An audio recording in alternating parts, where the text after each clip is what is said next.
Operation Sindoor ఘటన అనంతరం తొలిసారిగా భారత త్రివిధ దళాలు మీడియా సమావేశంలో పాల్గొన్నాయి.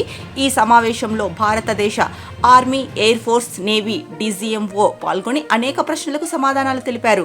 ఈ కీలక సమావేశంలో భారత్ పాకిస్తాన్కు హెచ్చరిక జారీ చేసింది.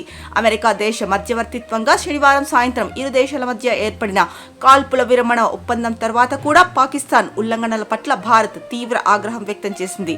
అయితే ఈ విరమణ ఒప్పందాన్ని మరోసారి ఉల్లంఘిస్తే గట్టి ప్రతీకారం తప్పదని భారత ప్రభుత్వం స్పష్టం చేసింది. ఈ సమావేశంలో సైనిక విభాగం ముఖ్య అధికారి లెఫ్టినెంట్ జనరల్ రాజీవ్ ఘాయ్ మాట్లాడుతూ శనివారం మధ్యాహ్నం 3:35 తాను Pak director general of military operations ను హాట్ లైన్ ద్వారా సంప్రదించారని చెప్పారు. ఆ సమయంలో అటు సరిహద్దు వెంట ఇటు గగనతలంలో జరిగే దాడుల్ని ఆపాలని నిర్ణయించాం. ఆ తర్వాత సాయంత్రం 5 గంటలకల్లా అవన్నీ ఆగిపోయాయని ఆయన వివరించారు.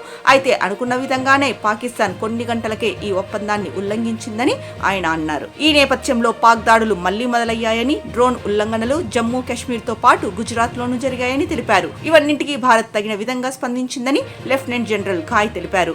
ఈ ఘటనల నేపథ్యంలో పాకిస్తాన్ కు మరోసారి హాట్ లైన్ సందేశం పంపినట్లు తెలిపారు. ఇలాంటి ఉల్లంఘనలు మళ్లీ జరిగితే తీవ్ర ప్రతీకారం తప్పదనే సందేశాన్ని ఆయన స్పష్టంగా తెలియజేశారు. భారత ఆర్మీ చీఫ్ ఇప్పటికే తమ దళాలకు పూర్తి అధికారాన్ని ఇచ్చినట్టు తెలిపారు.